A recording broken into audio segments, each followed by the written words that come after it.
Hi everyone, I Shurujit welcome you all on Econometrics Day channel. आज हम लोग सीखने वाले हैं क्लास 7 का मैथमेटिक्स। तो चलिए बिना वक्त गवाए शुरू करते हैं आज का class. So back to what I was saying. Could be us. Now today class 7 students, we are again going to continue with chapter 13 congruence of triangles. And today's part is part 4. Those who have not watched the previous parts, that is from part 1 to part 3, I will request all the students to watch those parts. So what will happen, the concept will be much more stronger and it will be easier for you to solve these sums. Okay. Now we will continue solving exercise 13.2, and till our last part we did question number 2. I think those who have watched the part 3, you have understood question number 2, but some doubts were there from the students, and the doubt came, what now sir, how these alternate interior angles are equal? Means some students are thinking in their mind also that alternate interior angles, how it is coming. This is to given, this alternate interior angles. So for that I want to continue with this sum once again, clear, to teach you the alternate interior angles. ठीक है, तो alternate interior angles मैं तुम लोग को सिखाने वाला हूं फिर से एक बार। मैंने सिखा दिया है alternate interior angles। जब भी कोई दो ठो लाइन पैरेलल होगा, सपोज ये एक ठो लाइन है और ये एक ठो लाइन है, और ये सिर्फ दो ठो लाइन नहीं, दो ठो पैरेलल लाइन है, suppose A B parallel to C D. ठीक है, तो क्या है, A B parallel to C D. ठीक है, जब A B is parallel to C D और मैं एक तो तीसरा लाइन लूंगा जो ये ए बी और सी डी को कट करेगा ऐसा करके। ठीक है, तो ये लाइन में ई एफ ले सकता हूं, ई एफ। ठीक है, लाइन एल भी ले सकता हूं। ठीक है, तो तब क्या होगा, तब बहुत सारे एंगल्स आता है। ठीक है, देखो इधर में 4 ठो एंगल आ रहा है, इधर में भी 4 ठो एंगल आ रहा है। ठीक है, इधर में 4 ठो एंगल, इधर में 4 ठो एंगल, तो ये 1 2 3 4 एंगल, 1 एंगल 2 एंगल 3 एंगल 4, इधर में 5 6 7 8, तो 8। ठीक है, तो अभी ये सब एंगल्स का नाम है कुछ कुछ। ठीक है, तो हम लोग सीखेंगे ऑल्टरनेट इंटीरियर एंगल्स। जब दो ठो लाइन पैरेलल होगा और तीसरा लाइन ये दो ठो पैरेलल लाइन को कट करेगा, तब हम लोग बोलेंगे ये वाला, देखो अच्छा से, ये एंगल 4 और एंगल 6, ये होगा क्या, ऑल्टरनेट इंटीरियर एंगल। ठीक है, तो ऑल्टरनेट इंटीरियर एंगल कौन सा होगा, ऑल्टरनेट इंटीरियर एंगल्स कौन सा होगा, एंगल 4 और angle 6। Angle 4 is equal to angle 6। ठीक है, और एक तो होगा, वो कौन सा है, ये वाला, एंगल 3 और एंगल 5। ठीक है, इसको भी बोलते हैं alternate interior angles, angle 3 equal to angle 5। ठीक है, ये हो गया। ऐसा करके हम लोग को ऑल्टरनेट, ये एंगल 3 और 5 है ऑल्टरनेट इंटीरियर एंगल्स, और 4 और 6 है ऑल्टरनेट इंटीरियर एंगल्स। ठीक है, तो इधर में देखो वही सेम चीज, देखो इधर में ये दो ठो लाइन पैरेलल है, देखो फिर से ए बी, देखो ए बी पैरेलल टू क्या है, सी डी है, सी डी। ठीक है, और ट्रांसवर्सल कौन सा है, सपोज मैं ए डी को ट्रांसवर्सल लेता हूं। ठीक है, तो देखो ऑल्टरनेट इंटीरियर एंगल्स एक्चुअली क्या है, एक इस साइड में एक उस साइड में। ठीक है, ट्रांसवर्सल का एक साइड में, सपोज ट्रांसवर्सल का लेफ्ट साइड में एक तो एंगल, ट्रांसवर्सल का राइट साइड में एक तो एंगल। ठीक है, दोनों एक ही साइड में नहीं, अलग अलग साइड में। तो इधर में देखो, इधर में ये डायग्राम में देखो, ये एंगल और ये एंगल, तो मतलब ये वाला मैंने ब्लू कलर दिया था, तो ये ब्लू एंगल, ये हो गया ऑल्टरनेट इंटीरियर, इसके साथ दूसरा अनदर साइड में ये हो गया ऑल्टरनेट इंटीरियर एंगल। ठीक है, और एक तो है, वो क्या है, अगर BC अगर ट्रांसवर्सल लेंगे, तो BC अगर लेंगे ट्रांसवर्सल, ठीक है, तो तब क्या हो जाएगा, देखो ये दोनों तो पैरेलल है ही, पहले से ही बोल दिया पैरेलल है, ठीक है, तो ये हो गया BC हो गया ट्रांसवर्सल, तो ये आ गया इसका ऑल्टरनेट, एक तो एक साइड में ट्रांसवर्सल का एक साइड में और एक तो दूसरा साइड में, ठीक है, इस तरह आते हैं ट्रांसवर्सल का एक साइड में और ट्रांसवर्सल का दूसरा साइड में, ठीक है, तो उसको बोलते हैं ऑल्टरनेट इंटीरियर एंगल। तो इसलिए इधर में देखो ये angle blue angle equal to this blue angle, तो ये ब्लू एंगल कौन सा है, angle OAB equal to angle ODC, देखो OAB, और एक तो ये ब्लैक वाला क्या है ना, ABO, ठीक है, और DCO, ठीक है, तुम लोग OBAB लिख सकते हो, ठीक है, तुम्हारा खुशी। तो मेरा ख्याल से अभी थोड़ा थोड़ा डाउट्स क्लियर हो रहा है। इधर में सिर्फ ऑल्टरनेट इंटीरियर एंगल्स नहीं होता, इधर में बहुत सारे होता है, जैसा कि vertically opposite, angle 1 equal to angle 3, angle 2 equal to angle 4, ये सब वर्टिकली ऑपोजिट है, angle 5 equal to angle 7, angle 6 equal to angle 8, ये है वर्टिकली ऑपोजिट, ठीक है। तो इधर में वर्टिकली भी आता है, वर्टिकली ऑपोजिट एंगल्स, ठीक है, तो वो कौन सा है, angle 1 equal to angle 3, angle 2 equal to angle 4, ठीक है, और एक तो है इधर में क्या, एंगल 5 इक्वल टू एंगल 7 और एंगल 6 इक्वल टू एंगल 8, तो वर्टिकली ऑपोजिट एंगल, ठीक है। और कॉरस्पॉन्डिंग एंगल्स भी होता है, angle 3 corresponding to angle 7, angle 2 corresponding to angle 6, इस साइड में भी angle 1 is corresponding to angle 5, angle 4 is corresponding to angle 8, ये है corresponding angle. Then sum of the interior angles on the same side of the transversal is equal to 180 degree, वो भी होता है, ये दोनों angle 4 plus angle 5 is equal to 180 degree, क्यों, क्योंकि sum of interior co-interior angles on the same side of the transversal is equal to 180 degree.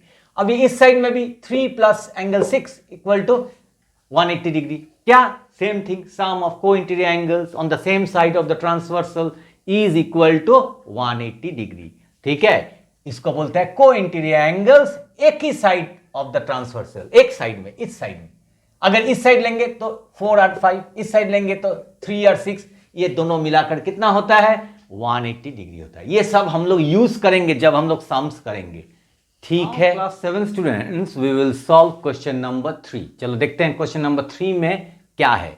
In triangle ABC, सो बोल दिया है ट्राइंगल ABC है, AB is equal to 5 centimetre, AB बोला है 5 centimetre, angle ABC equal to 45 degree and BC equal to 6 centimetre, ठीक है। And in triangle MNO, मतलब और एक तो ट्राइंगल बोल दिया है जिसमें ONM equal to 45 degree, MN is equal to 6 centimetre और ON is equal to 5 centimetre. तो क्या बोल रहा है, are the two triangles congruent, that means triangle ABC और ट्राइंगल MNO कॉन्ग्रुएंट है या नहीं।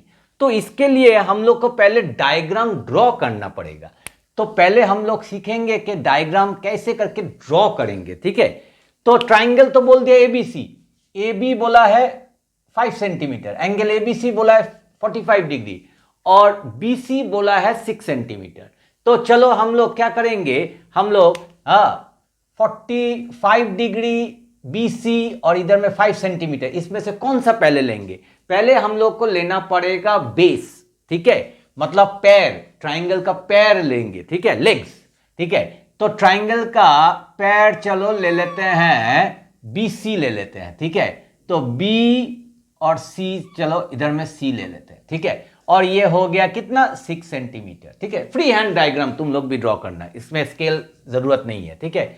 और बोला है ABC है 45 डिग्री और AB है 5 सेंटीमीटर, मतलब AB अगर 5 सेंटीमीटर है, BC से छोटा है, BC तो 6, ये 5, तो छोटा होगा, और 45 डिग्री, देखो ये वाला 90 डिग्री, ऐसा सीधा ड्रॉ करेंगे तो ये 90 होगा, तो उसके आधा ड्रॉ करेंगे तो हो जाएगा 45, तो हम लोग इसको रब कर देंगे और देखो इधर में 45, तो इसको बढ़ाते जाओ, मगर देखना जब बढ़ाओगे इससे छोटा होना चाहिए, ठीक है, ठीक है, तो मैंने इतना तक ही किया तो ए लिख दिया, तो क्या हो गया, ये तो 45 डिग्री, ठीक है, और ये हो जाएगा 5 सेंटीमीटर, क्योंकि बोल दिया है A B 5 centimetre, angle A B C 45 degree और बी सी क्या है 6 सेंटीमीटर, और ये ट्राइंगल बोला है तो इसको ज्वाइन कर देंगे, तो हो गया हम लोग का पहला ट्राइंगल। ठीक है, अभी दूसरा ट्राइंगल एम एन ओ, ठीक है, ओ एन एम बोला है क्या ना 45 डिग्री, एम एन बोला है क्या 6 सेंटीमीटर, तो जो 6 सेंटीमीटर है इधर में भी हमने 6 सेंटीमीटर लेग्स लिया है, तो इधर में भी 6 सेंटीमीटर लेग्स लेंगे, तो 6 सेंटीमीटर इसको देखकर उसी तरह इधर में ड्रॉ करेंगे। ठीक है, ऑलमोस्ट सेम होना चाहिए, देखो मेरा इधर में इतना और इधर में भी थोड़ा सा बढ़ाएंगे। ठीक है, तो हो गया ये। अभी एंगल ओ एन एम, ठीक है, तो हम अगर इधर में एम एन देंगे, ठीक है, तो ओ तो इधर होगा, तो ओ एन इधर में 45, मैं इधर में लिखना चाहता हूं 45 डिग्री, क्योंकि ये 45 डिग्री इधर है, तो मैं क्या करूंगा, ये एम एन को काट कर हम इधर में एन लिखेंगे, इधर में एम लिखेंगे। ठीक है, समझ में आया, B C M N same thing, तो ये हो गया 6 सेंटीमीटर। अभी उसी तरह देखो, ये अगर 90 डिग्री है तो 45 आधा जाएगा ऐसा करके, अभी इसको रब कर देंगे। ठीक है, मैं दिखाने के लिए तुम लोग को करवा रहा हूं ये ऐसा करके, तो ये हो गया और इधर में हो जाएगा ओ, और उसके बाद ये हो गया क्या, देखो ओ एन, देखो बोल दिया है इधर में ओ एन कितना है 5 सेंटीमीटर, तो 5 सेंटीमीटर, और एंगल ओ एन एम क्या है 45 डिग्री। ठीक है, तो अभी इसको ज्वाइन कर देंगे। ठीक है, ज्वाइनिंग थोड़ा अच्छा नहीं हुआ, अभी थोड़ा अच्छा से ज्वाइन कर देते हैं, देखो हो गया। ठीक है, अब ये वो लोग बोल रहा है कि ये दोनों ट्राइंगल कॉन्ग्रुएंट है या नहीं, तो तुम बोलोगे यस, क्यों, क्योंकि ये कॉन्ग्रुएंट है। देखो इसका भी 45 डिग्री, इसका भी 45 डिग्री, ये साइड 5 सेंटीमीटर, ये साइड 5 सेंटीमीटर, ये साइड 6 सेंटीमीटर, ये भी 6 सेंटीमीटर। ठीक है, कैसे मैंने तुम लोग को सिखाया है, मैं इधर में रफ कर रहा हूं, ये रफ पोर्शन है। ठीक है, तो ये दोनों this two triangles are congruent और नॉट कॉन्ग्रुएंट। कैसे, अगर ये ट्राइंगल लेंगे, in triangle A B C and triangle, ठीक है, और एक तो लेंगे क्या बोल दिया इधर में M N O, we get. ठीक है, अभी हम लोग क्या लेंगे, ए बी, देखो A B is equal to what, इधर में ओ एन, क्यों, क्योंकि गिवन। ठीक है, ये दिया हुआ है, तुम गिवन भी लिख सकते हो, नहीं तो तुम 5 सेंटीमीटर भी लिख सकते हो। उसके बाद ये एंगल लेंगे, क्या एंगल, देखो angle A B C equal to, ये क्या एंगल होगा ओ एन एम। ठीक है, ये क्या, ये भी दिया हुआ है। ठीक है, 45 डिग्री गिवन। ठीक है, ऐसा भी लिख सकते हो। और देखो इसका जो बेस है लेग्स, ये भी सेम है, B C equal to M N, मैंने एम एन ऐसा करके एम एन बी सी दोनों सेम है, क्यों, क्योंकि 6 सेंटीमीटर गिवन। ठीक है, तो इधर में अच्छे से देखो, पहले साइड, उसके बाद एंगल, उसके बाद साइड, इधर में भी side then angle then side, देखो साइड एंगल साइड, तो दोनों ट्राइंगल क्या हो जाएगा, दोनों ट्राइंगल कॉन्ग्रुएंट। ठीक है, एम एन ओ, तो कंडीशन क्या है, साइड एंगल साइड कॉन्ग्रुएंसी। ठीक है, अगर ये दोनों ट्राइंगल कॉन्ग्रुएंट है तो मैंने तुम लोगों को सिखाया है ट्रेसिंग पेपर, सपोज इसको ट्रेस करके इसके ऊपर डालो तो ओ पॉइंट और ए पॉइंट कोइंसाइड हो जाएगा। तो वो लोग क्या मांग रहा है, if yes right the correspondence of its vertices. Correspondence of its vertices मतलब ए पॉइंट इसके ऊपर पूरा बैठेगा, तो हम लोग लिख सकते हैं क्या, a correspondence to the vertices what O. ठीक है, a 1 to 1, okay, so 1 to 1, ये वाला क्या है, ए और ओ ये पूरा सेम है। ठीक है, that means A 1 to 1 correspondence. ठीक है, और उसके बाद दूसरा वाला क्या होगा बी एन से मिलेगा, ठीक है, बी पॉइंट और एन पॉइंट कोइंसाइड करेगा। और तीसरा क्या होगा सी क्या होगा कौन सा वर्टिस से ना एम से, ठीक है। आ गया हम लोग का आंसर, सिर्फ छोटा ही है आंसर, ठीक है। वो लोगों ने मांगा है are the two triangles congruent, तुम बोलोगे यस। अभी कैसे यस होगा इस तरह, मगर ये वो लोग मांगा नहीं है, सिर्फ बोला है are they okay are the two triangles congruent, say yes और no. So you have to say yes, and if you say yes, then you have to write the correspondence of its vertices. तो correspondence of its vertices कैसे लिखोगे? तो A point, that is vertex A, is 1-to-1 correspondence to vertex O. Then vertex B is 1-to-1 correspondence to vertex N, ठीक है? और vertex C is 1-to-1 correspondence to vertex M. मतलब A point और O point ए point के पूरा ऊपर आ जाएगा, ठीक है। ये दोनों पेन है, मार्कर पेन है, तो ये दोनों अगर मैं ऐसा करके रखूंगा तो क्या हो जाएगा, अगर मैं ये दोनों पेन को ऐसा करके रखूंगा तो तुमको दूर से एक ही पेन दिखाई देगा, मगर इसके पीछे और एक तो पेन है, ठीक है।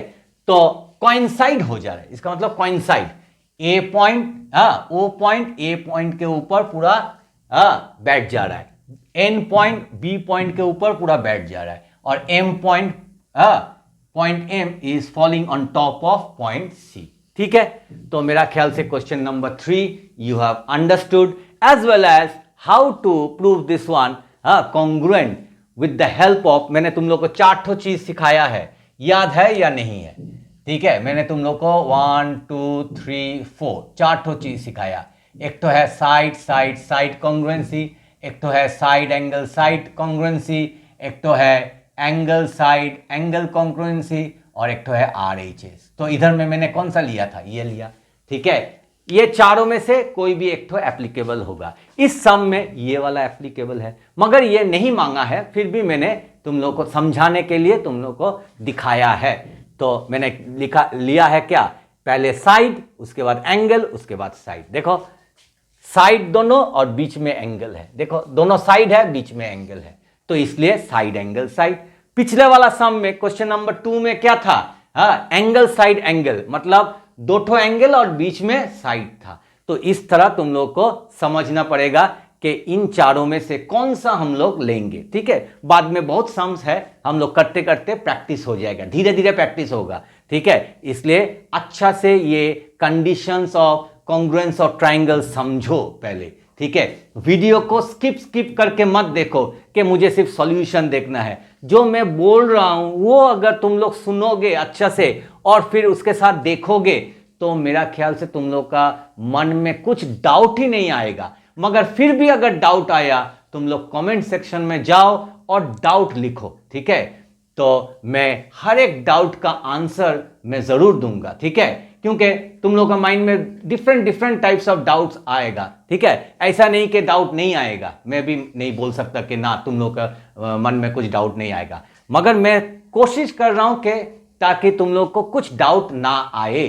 फिर भी अगर डाउट आए कमेंट सेक्शन में जाओ, जाके अच्छा से लिखो, क्वेश्चन नंबर कौन सा क्वेश्चन नंबर है वो भी लिखो कि ये क्वेश्चन नंबर में, ये सम में, एक्सरसाइज ये, क्वेश्चन नंबर ये, और उसमें ये वाला डाउट सर हमको समझ में नहीं आ रहा है, तब जाके मैं तुम लोग को अच्छा से रिप्लाई कर सकूंगा, ठीक है। सिर्फ ये वीडियो ये पार्ट में ये प्रॉब्लम है, अरे कौन सा पार्ट में है वो तो बोलो, कौन सा सम में है वो बोलो, तभी हम जाके तुम लोग को डाउट्स पूरा क्लियरली मैं तुम लोग को बोल सकूंगा, ठीक है। और students, those who are new in this channel, if you like this video, if you like your channel, then I would like to request all my students to please give a like, share this video more and more with your friends, classmates as well as relatives, and don't forget to subscribe your channel, because when you subscribe it really motivates me to make more such interesting videos for you all. And also don't forget to press the all notification bell, ting ting, so that whenever I upload such videos you are going to get the notification. So students, today's video, आज का जो video है थोड़ा सा ही बनाया है, एक ही some question number 3 और उसके पहले क्वेश्चन नंबर 2 और 1 मैंने सिखा दिया है। मेरा ख्याल से अभी तुम लोग धीरे धीरे तुम लोग को समझ में आ रहा है कि कैसे हम लोग कॉन्ग्रुएंस और ट्रायंगल्स चैप्टर का सम सॉल्व करेंगे, ठीक है। और कुछ घंटों के बाद हम लोग नया साल में प्रवेश करने वाले हैं। पुराना साल ख़त्म होने वाला है कुछ घंटों के बाद।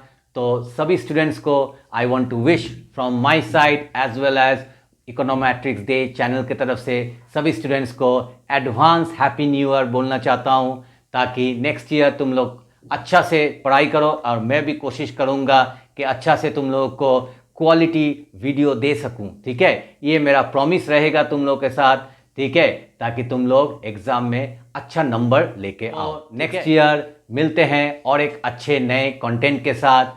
तब तक safe, stay healthy, and once again I want to wish all my students advance happy new year.